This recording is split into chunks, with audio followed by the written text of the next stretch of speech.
curra was used in the 1860s as on a race with a Thames waterman, and we thought therefore that the Spey curra was the most appropriate one which could be made, both because of its history and the curras to be made in this country of a Spey curra for 150 years.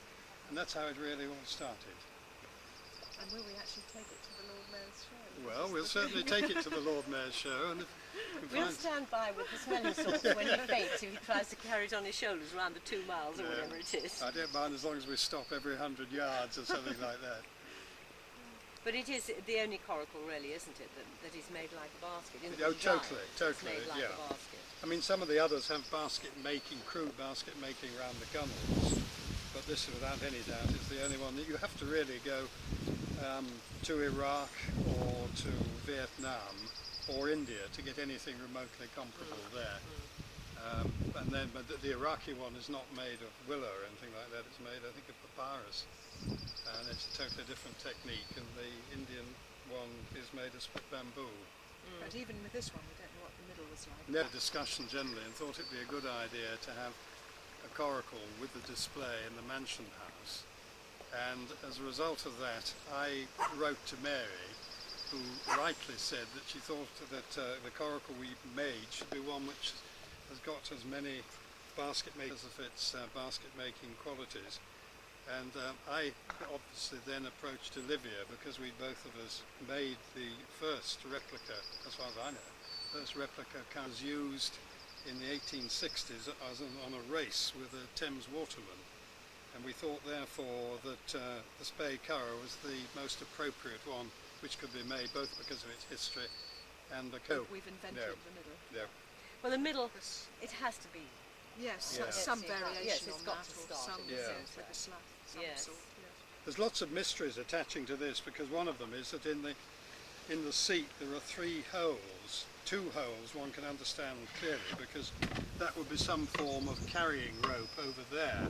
But it's this 3rd hole which has caused a lot of consternation. There may be a very simple answer. It may have been that whoever made the seat just picked up a piece of wood which happened to have holes in it at the Time's time. got the same 3 holes, and the thing, you know, the carrying strap Yeah. goes down like that, and then it comes up through the other hole and Yes. sticks up, and that stops it from slipping. Yeah, yes, And or couldn't it have adjusting. been just the same? It could And be. then because it won't slip, you can then adjust it to suit you Yeah. and it can stay put. But of course, horsehair doesn't do that, which is why there was a knot underneath before we took it That's out. right. I think another possible explanation, which is maybe more likely, was the last known use for these curras was guiding timber down the River Spey. And what happened is the curra man had a length of line going to the load of timber which was coming down, and if it snagged on a rock, then he cast off the line and went across in his curra. But it's still perfectly Yes. seaworthy, well, pond-worthy. One thing which surprised me is that this totally true story of the race between the riverman and the curra man is the fact that the curra man won, until we started using this, and in fact it goes very quickly, this coracle. When you take a look at the size of the paddle, which again is another unique feature, there's no other paddle remotely like this. The basket makers, having completed their part of the coracle in Hertfordshire, it now goes on a long journey to Herefordshire to have an animal hide sewn onto it so it becomes waterproof.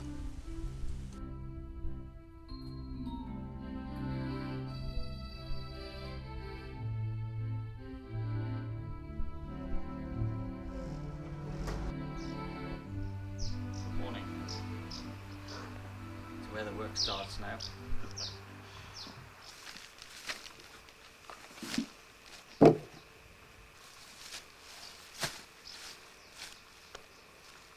a bit stiff at the moment.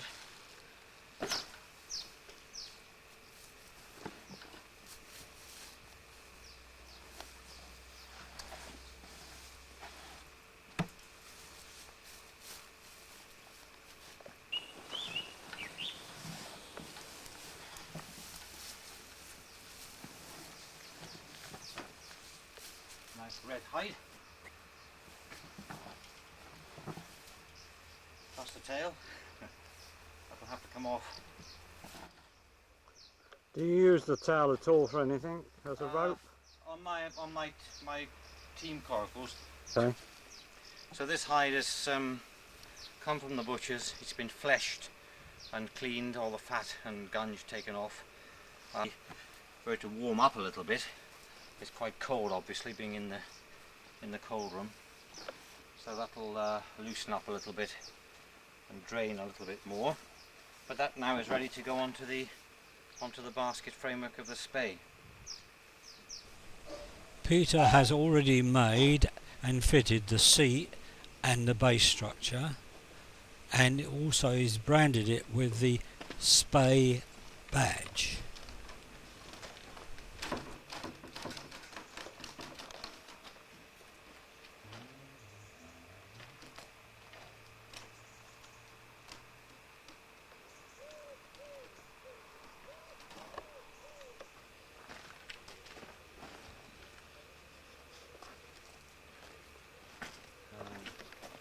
Right, well, the seat has been fitted, plus the pillars underneath. When you refer to Hornell's British Coracles and the photograph of the spey, which is in the Elgin Museum, there are 3 holes in the seat. There are 2 equidistant from the centre, and there's a 3rd hole which I haven't yet drilled, which is slightly forward of these other holes. And I think it's generally agreed that these 2 holes were probably pillar supports, or holes at least for the pillars to fit under the seat to provide that strengthening bar, which you can see in the bottom of the boat. And I can finish it up.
Was it a cowhide or a bullock? It'd be a bullock or a heifer. Heifer. Beef.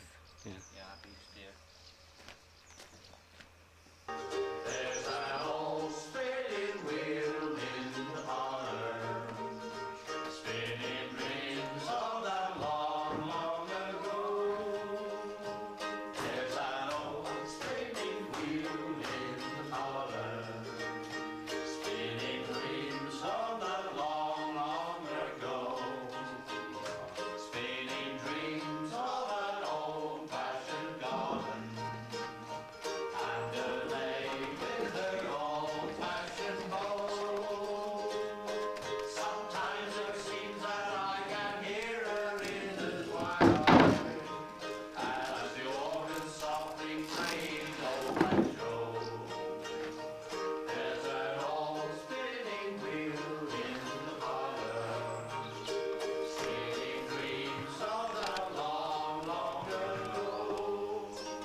next process is there's obviously a lot of spare hide hanging over, so that's all going to be trimmed off, a bit like trimming up a pastry on a pie.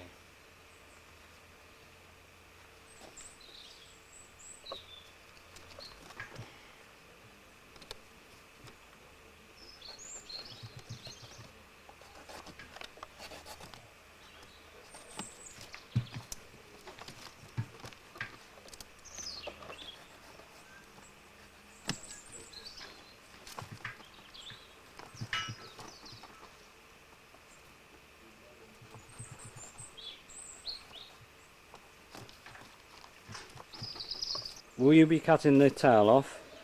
Yes, the tail the tail isn't left on the, as far as you make out from the details of the Scottish, of the spey. So that will be taken off.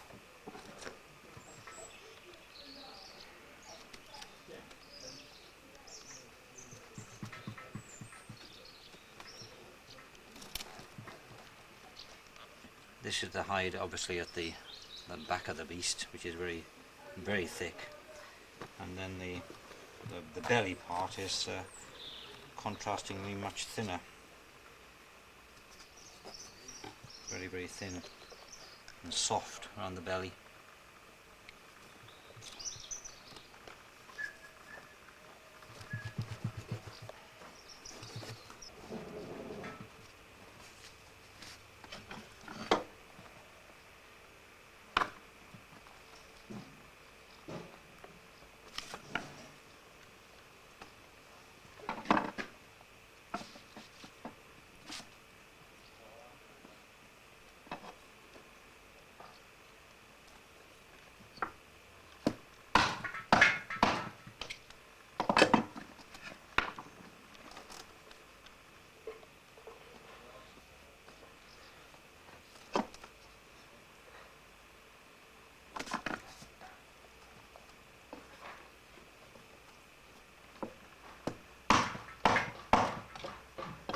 So we start.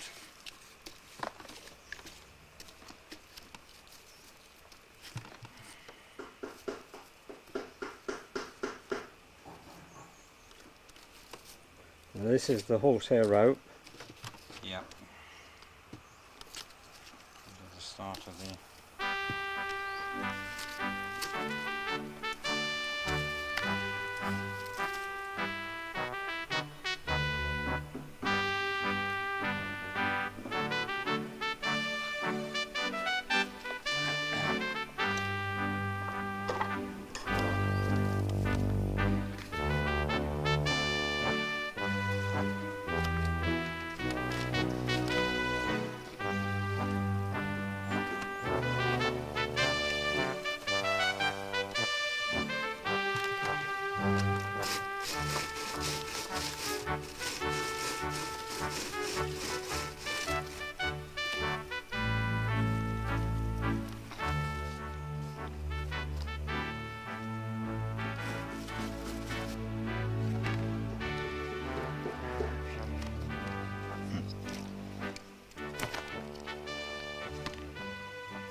Peter plats all this horsehair rope.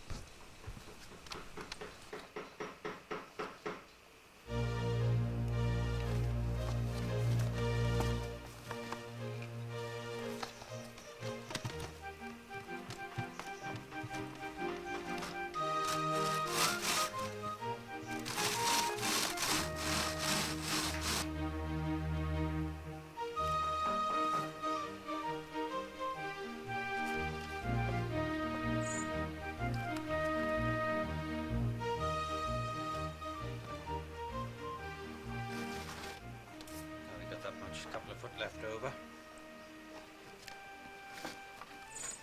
which is always handy because if anything ever happens to the rope and it breaks or something, Yeah. it shouldn't do, but then you can pull it back and put a knot.